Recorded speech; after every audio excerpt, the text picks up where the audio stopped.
Okay, so welcome. Thanks everybody for joining us. Today we're going to be doing something a bit different.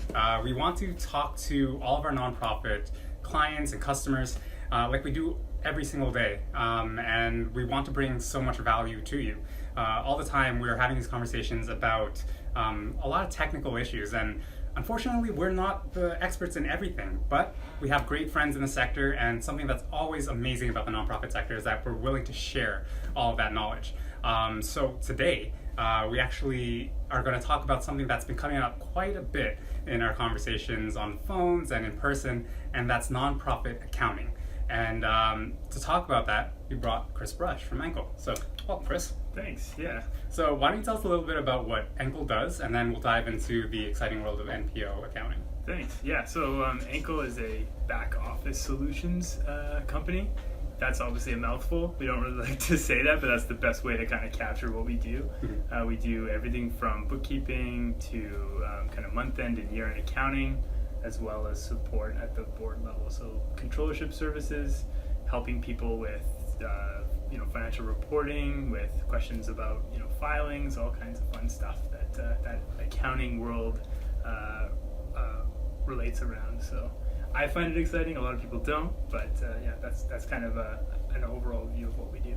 Awesome. And what do you do there specifically? I'm an accounting manager, so Okay. I specialize in the not-for-profit space. Oh, nice. So we have a lot of not-for-profit clients that we do either certain tasks for, so we'll help them with their payroll or their accounts payable, or we'll provide kind of a full service solution to them, basically be their finance team, and be kind of one phone call away if they ever have any questions about anything accounting, or if there's any issues that come up with their lawyers that have an accounting impact, or from the CRA, because we're in Canada. Mm-hmm. So yeah, that's kind of overall what we do for our clients. Cool, that's awesome. And definitely having a lifeline like that and having a solution like that is huge. In the nonprofit sector, not a lot of people have that kind of knowledge or acumen, so leaning on experts is always really, really huge for that. So we can actually dive right into it. In terms of accounting and nonprofit accounting, there's probably a lot of differences between what the books look like for a huge corporation versus what it looks like for a nonprofit,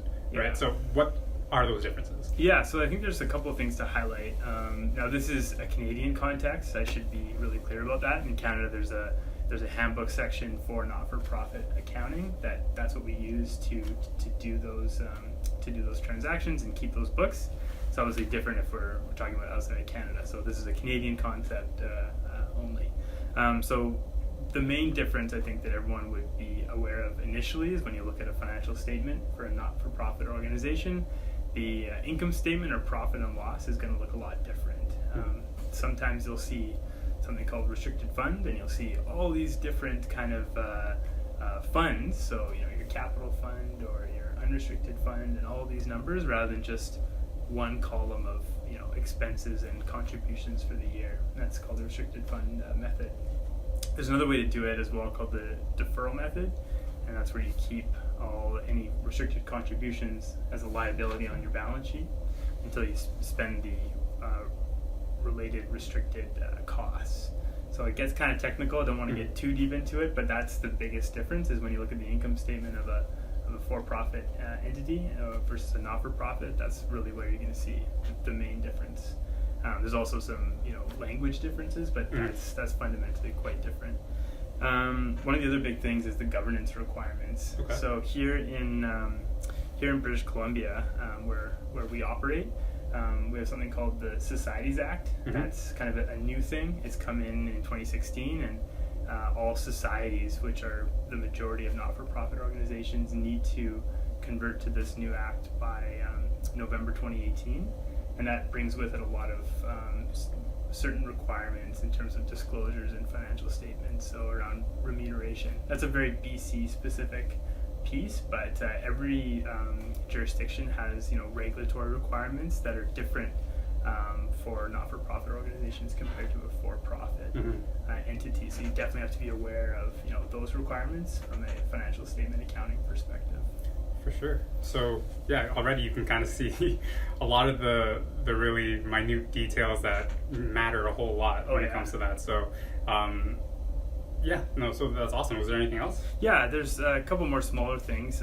It's more with kind of perception of how the organization's performing. Mm-hmm. A big thing that we definitely see a lot is sensitivity toward how expenses are classified. So is the expense directly relating to achieving the objectives of the organization, or is it an administrative type expense? I know that's always a cause for focus and concern, Mm-hmm. to make sure that when someone picks up financial statements of an organization, that they see that they're really focusing a lot of the resources on achieving those objectives. So that's something definitely to be cognizant of what you're presenting in the financial statements. There's obviously rules associated Mm-hmm. with that, but it's something that's a lot different than a for-profit organization, which while that's important, might not be as key a focus. Okay. In terms of where you're presenting those expenses. One last thing, asset use and stewardship. Mm-hmm. So when you see a lot of assets on a balance sheet of a not-for-profit organization, you want to make sure they're being employed for the objectives of the organization. If there's a lot of cash sitting there, Mm-hmm. not really doing anything, is that really meeting the objectives of the organizations? People aren't donating just so it can sit Fair. in the organization. They want to see their money actually doing something, helping the organization achieve its objectives. Mm-hmm. That's fundamental. So really looking at those assets and saying, are we employing them as best we can to meet the needs of our stakeholders? Cool. So if I could jump back to the point that you made previously about those assets and achieving those objectives. Yeah. We work really well with examples. So if you could provide a use case for a nonprofit, what would be something that they could put under that line that would be, this would be something that is going towards achieving our objectives? So just to clarify, you're talking about the expense classification? Yeah. Oh, yeah. So, I think a lot of the time organizations are sensitive to the administrative type costs. So when they see salaries and wages that possibly could relate to marketing or accounting and finance, definitely that's one of them. People sometimes can get concerned that that's not really achieving the direct objectives of the organization. Mm-hmm. Now those costs are fundamental to ensuring the organization is successful, because you need to have that solid marketing team, solid accounting team, to make sure you have nice transparent information, financial information, that you're engaging your audience, that you're bringing in that interest into your organization. But people are definitely cognizant of where their funding dollars are going. So there's definitely a lot of consideration in financial statements of where those costs sit, and if there's an argument to be made that perhaps that individual or that cost relates to something that can be directly achieving the objective of the organization. Mm-hmm. Awesome, yeah. And that's a conversation that comes up quite a bit, especially in this space, about overhead and Exactly. where that comes. So transparency and all that can be something that you can kind of alleviate with proper accounting and bookkeeping and that. Yep. So talking about bookkeeping, obviously there are a lot of things that you have to keep in mind, but if you had to lay out some of the key things that every nonprofit professional should be keeping on top of when it comes to bookkeeping, what would you point to? Yeah, I'd say there's a few for sure that are kind of must-haves. There's obviously a lot you can do to have very, very clean books and spend a lot of time. But if there's kind of some key things that we really need to get right, I'd say you need to start with bank reconciliations. That's fundamental to make sure any financial statement is complete, and it's also a great check for both errors and fraudulent activity. Unfortunately, that always comes up. There's always a risk of fraudulent activities with any organization, but especially when you're looking at sometimes there's a lot of high volume of small donations, small transactions. You really need to make sure that we're capturing all those transactions and understanding that cash inflow and outflow, and that's always managed by the bank reconciliation. So that's not everyone's favorite thing to do, bank recs. It does take a long time if you don't have the right tools, or if it's not set up efficiently. There's definitely tools that can help with that. QuickBooks Online and Xero both have a really good functionality of directly linking with bank accounts. Those are really great tools to make sure that you can basically reconcile your bank throughout the month rather than at the end. So that can help a lot. Sure. But I'd say that's definitely number one fundamental is bank reconciliations. Okay. The next one is fund reconciliation. So I think I spoke a little bit earlier about restricted contributions, so the restricted fund method versus the deferral method. This is key. So when an organization gets a restricted contribution, they really need to track that and ensure that its use basically meets the criteria of that contribution. So if, for example, I know, try to use some examples here. If someone donates to an organization and in that donation it's stipulated that it has to be used for the building of a facility, a given facility, when those funds come in, it's very important to track that only costs related to construction of that facility are applied against those funds. So there's a number of ways to do that. A lot of folks do it fairly manually in Excel or looking at separate bank accounts. There's definitely a lot of different ways, but as long as it's something that's identified as a key area to focus on and maintain, that's kind of the key aspect to hit on. Okay. So those are the kind of first two. There's a few other ones. Really defining roles and responsibilities is really important, and that kind of funnels through the entire accounting function. So when does someone approve a cost? Are there thresholds based on dollar values? Are there type of costs that are perhaps more risky that we need to have a few more eyes on?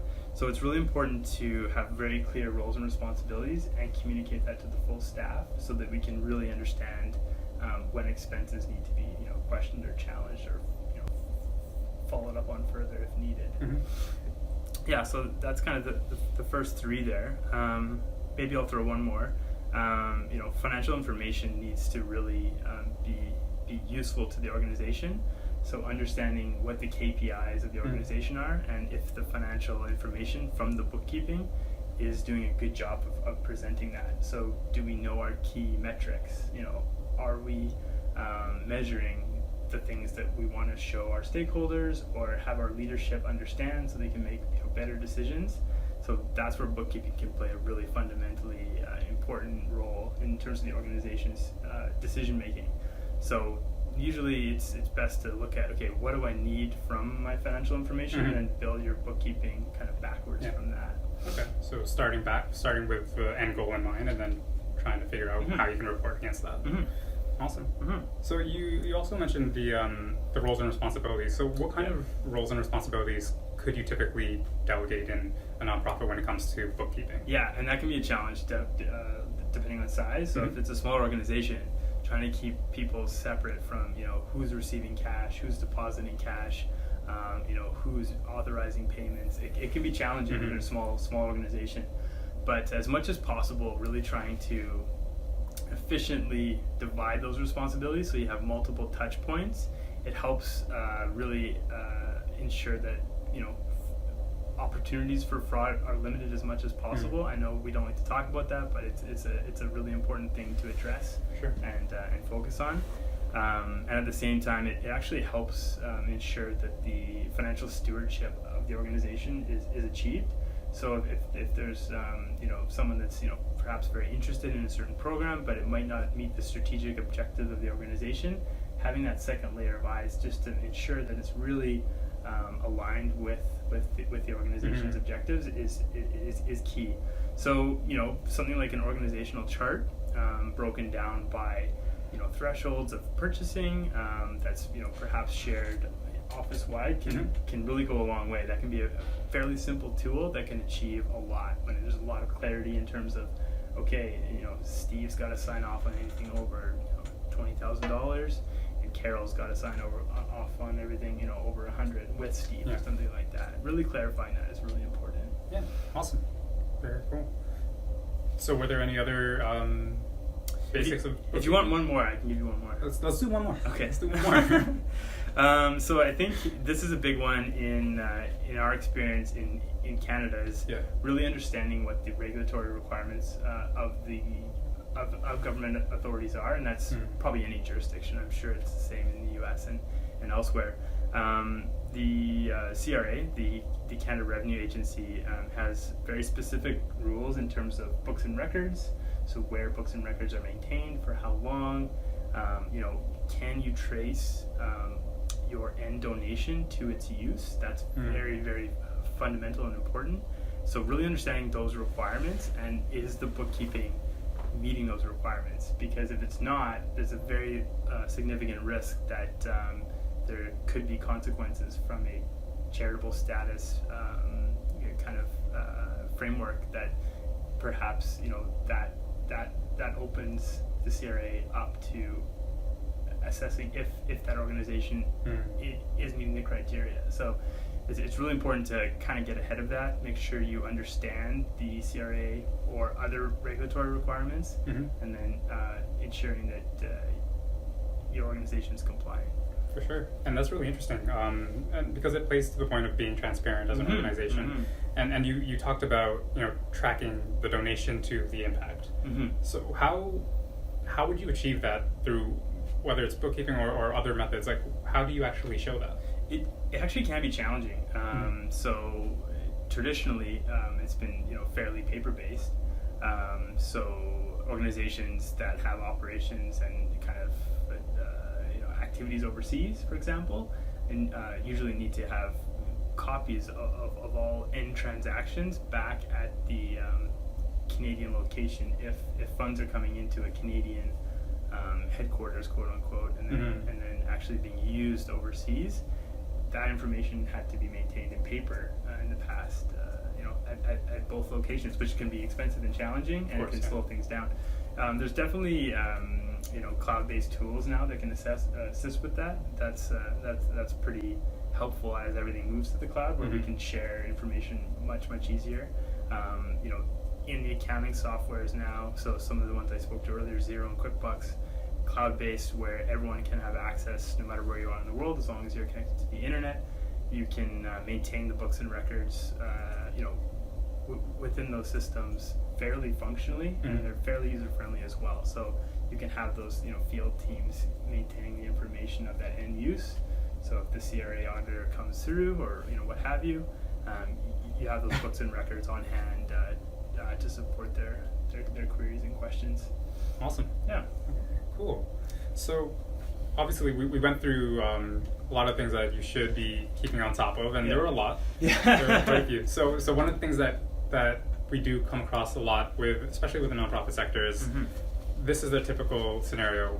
We have an individual, they are doing 4 or 5 different jobs, wearing a lot of different hats, and they get overwhelmed because they have to do something else. They have to do bookkeeping, they have to do accounting, they have to do all of this stuff. So what are some ways that these individuals who are already, strapped for time, how can they save time doing this? Because it is an important thing that they have to do correctly, right? So how can they save some time doing it?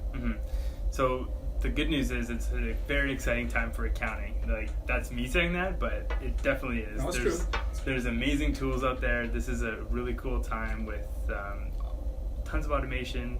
Everything's moving to the cloud, machine learning. The prices are coming way down for all of these applications and tools. So there's so much available now to organizations to help them simplify things and to achieve their objectives without spending as much time as bookkeeping and accounting specifically traditionally took. So I'll start with some kind of tools that we really like and use, just to give kind of a flavor of the things that can help on a specific example basis. So the first one is electronic payment. So something like Pluto or Beanworks, really helpful. So a lot of organizations, a lot of not-for-profit organizations will have it dispersed executive or board throughout, for example, in British Columbia, throughout the province, and it's very challenging to get payments authorized, if it's a physical check settlement process that the organization uses. So there's a lot of these tools, for example, Pluto, where we can make that all happen throughout the cloud. So people can have access to these applications. They're very secure. We can set approval limits. We can set different types of criteria before payments are released. It dynamically integrates with accounts payable systems, so you're saving tons of time with entering data. You don't need to enter the data. Picks up the data, you have the information of the vendor, and you release the funds, and the appropriate approvers get an email notification, initiate payment, you're done. It's a huge time saver. It has a very good control functionality, so you're not losing any of that control while significantly increasing your efficiency. And the cost basis is very competitive when you're looking at other payment solutions. So that would be my first recommendation. It's such a win, seeing what's available, and there's more tools than just Pluto. I'm just using that as an example. It's a great tool that we use, but there's definitely more out there. So yeah, that's a huge time saver. Second one would be automation in general. There's so much functionality now being created and improved all the time. So there's a lot of applications that are becoming kind of household names now. That's to us. Hopefully, the wider world outside of the guys and girls in the back office of like doing all the bookkeeping and accounting are kind of actually going to hear about some of this stuff. But Receipt Bank, HubDoc, Beanworks, super exciting tools that can do a lot of the functionality that this data entry used to require. So they use if you're going to use something like Receipt Bank, you can just take an image of an invoice or a receipt, and it automatically uploads into your accounting software. It scans the that image and says, okay, here's the date, here's the amount, and it really helps save a ton of time. It really helps with quality reporting because it gets that information into your accounting system. So it's huge win on the automation side. So that's super exciting for sure. Yeah, no, that's awesome. And that's something that we talk about all the time at Keela too. It's saving people time. Time is money, and all those sayings that everybody hears, but it's true, right? Especially in the nonprofit sector where you already don't have time from the moment that you walk in through the door. So it's great that you can actually automate things that are honestly very tedious processes, right? Especially if you're not used to doing it. There, a lot of hair has been pulled out of heads just trying to understand those kinds of things. Definitely. So so that's awesome. And I think on that point too, a lot of people are concerned that automation is going to kind of take away all these jobs. Like that's a big thing you hear all the time in the news. But what we see now is we are focused more on review. So getting that information in the systems, and then instead of getting the data in there, we're focusing on review. So really adding a layer of value to that process instead of just trying to get everything in and perhaps making errors. Now the system's doing all the data entry, and you're checking the system. You're making sure things are coded correctly. You're making sure all the data comes in really cleanly, so your books and records are that much better. So it's a really big opportunity for a lot of value, I think. Instead of getting the data in, it's spending the time on the higher value of actually reviewing that data and making sure it's correct. So it's pretty exciting right now. Awesome. Yeah, and then lastly, I think software integration. I think that's something that we're probably going to speak to later, but that's key. Really having as few extracts and kind of manual adjustments as can be maintained is a huge time saver. So if you can have your different applications speaking to each other to say, hey, this happened, you paid something, and now your accounting software knows that you paid something from Pluto, for example, that's huge. You don't have to make an entry. You don't have to go back and make sure, does that system talk to that system, and you're doing these constant monthly reconciliations. It's all automatic. It's all done because of the integrations. So that's a huge part of this cloud movement, is everything's talking to each other, and it's a huge focus for all these applications to make sure that they're all always syncing and always talking. So it's a really cool time. Yeah, for sure. And what that really looks like, immediately when you were talking about those integrations and systems talking to each other, immediately my mind went to, okay, that means that I don't have to download another spreadsheet and then upload that spreadsheet to another system and do that over and over again, and then check those line items to make sure that they're good, right? There's a huge risk of error there because when you're doing that over and over and over, you're gonna miss something. Even the most diligent people, it's just gonna happen. It's very tedious, and it can, it's not very exciting. It's not adding a lot of value to the organization. If you can have that data integrated and you can spend your time understanding what it's saying and always improving the processes, that's going to create a lot of value to the organization. So For sure. Very, very interesting time. Awesome. So a lot of nonprofits, they don't necessarily have the luxury. If they don't already have somebody on staff that knows this, that's really passionate about it, they might not have the luxury of bringing somebody on to do it. So one question that we would always get is, do we really need to know this in-house? Is this something that we need to bring in, or should we just hire someone to do this every year? Like, we're paying somebody either way. Like, what would you say to that kind of question? Yeah, I think that's a question we get a lot because we're kind of a new service model. I think it really depends on the organization. I know that's kind of a cop-out, but it's true. Every organization has different financial requirements. If we're just looking at it like an accounting function, it could be extremely transactional based. So there could be a huge need for a very strong bookkeeper that really is on top of all the activity that's happening. There's constant cash inflows. There's constant settlements being made to all the different organizations that that charity or professional organization is involved with. You might really need someone in-house that really understands all those different moving parts.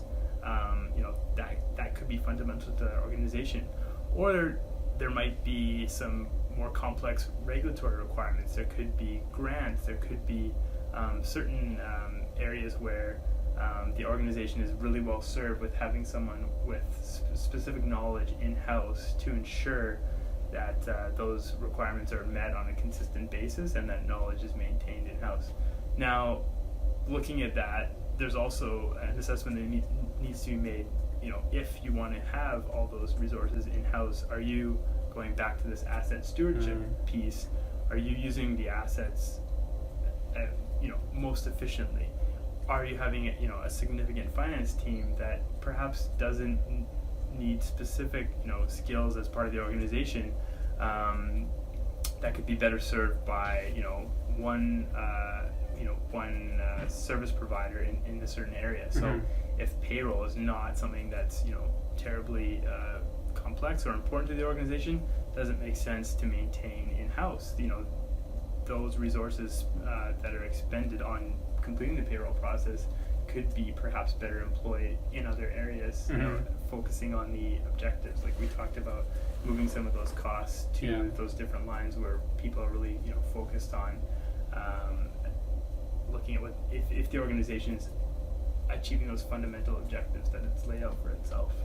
So I think it's a very long conversation, but it's really important to assess, okay, what is my organization really needing to be focused on, and what employment of resources best meets those objectives. So what do we need to have in-house, but there's so much options outside of the organization that can be very fundamental partners and provide a ton of value and could be the right resource at the right time for that organization.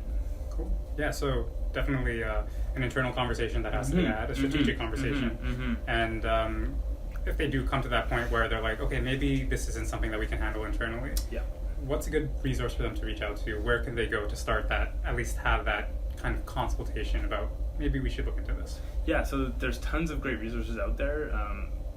There's lots of organizations that help organizations understand where perhaps they might not be or might not have the best in-house knowledge and where to start asking questions. So for example, something like Vantage Point in Vancouver, that's a very Vancouver-specific example, but it's an organization that really helps organizations, not-for-profit organizations, understand the resources available to them in the community, and to put on certain webinars and events with specialists and experts in different fields where they can start fleshing out some of these ideas and saying, hey, maybe we need to focus on some HR best practice development or some leadership development or legal consultation. Those are very challenging things to understand where to go to next. And a lot of communities have these incubator type organizations that help not-for-profit organizations understand what's possible and what's available to them. So I'd say that's probably the best start. And it's tough because every location is going to have a different organization. There's not one umbrella group as far as I know. Maybe you know differently, but that's my understanding. Awesome. No, I really do appreciate that, and I think being able to share resources is something that a lot of the sector is always appreciative of. So that's something that we always want to look for and pull out of our experts. So I really do want to say thank you so much for sharing all of that. And I learned a lot, and hopefully you guys learned a lot too. So is there anything else, any final words about very high level nonprofit accounting that you'd want to share? I'd say I think I was mentioning it many times, but it's a very exciting time in bookkeeping and accounting. There's lots going on. There's lots of applications. There's a big move to trying to simplify all of this process. It's always been kind of a mystery, I think, to a lot of organizations. For sure. But we're really seeing a move to say, let's get that information working for the organization, being a lot more clear, trying to use dashboarding and different applications to say, let's make this information work for us instead of just being a requirement from a regulatory perspective or for doing our year-end like financial reporting. So I think that's my big, I guess, status right now, is that I really see an exciting time, and especially with not-for-profit organizations, because they can finally get access to some of the tools and applications that used to be enterprise level quality. Things are coming available online all the time that can make running a not-for-profit organization way more efficient, way more enjoyable, and can help you grow much more efficiently than in the past. Nice. So more access, more tools, it's great, and we're able to do more. Yeah, that's awesome. It's the best. Yeah. So what else is going on with Enkel? Lots of stuff. So we're doing tons of things. We have an event actually with you guys next week, so that's pretty exciting. We're reaching out to lots of different not-for-profit organizations, always trying to learn more about what makes them tick, what they're interested in, what challenges they're seeing with their operations and in the industry. So definitely spending a lot of time learning and hopefully helping. Yeah, for sure. And that's on April 6th? April 6th is the event. So. And tickets are still available? Tickets are available, I think, right? Yeah. Okay. Yeah. Okay. So we'll put the link to the tickets down below. It's a free event, so do come out. It's going to be really awesome. And Chris and the team, they were gracious enough to reach out to us and allowed us to be a part of it. So we're really excited on a few levels. One, because we want to, again, increase the capacity of the sector, share all this information. But on another level, we're really, really excited to be announcing our QuickBooks Online integration. That's finally coming. A lot of people have been asking for it. We've been talking about it for a little bit. It's finally here. And we're going to be showing that to everybody. And along the lines of what we've been talking about, it's going to save you a lot of time. It's going to help you push that information from Keela directly into your QuickBooks Online account with literally no effort. So it's going to be really fun. We're going to showcase it there, unveil it, and then hopefully it'll be in all of your dashboards by the time you watch this. So it'll be really, really exciting, and we can't wait to unveil it. But we'll have more information about that down below. But we'll also be sending out a white paper to all of you about nonprofit accounting, something that both Chris and I are going to be working on, and we'll send it out to everybody and make sure that you have all this information on the go and that you keep on learning. But with that, I just want to say thanks, Chris. Thank you. That was really fun. Appreciate it. Yeah. And to all of you, thanks for watching. Thanks for joining us, and keep on doing good.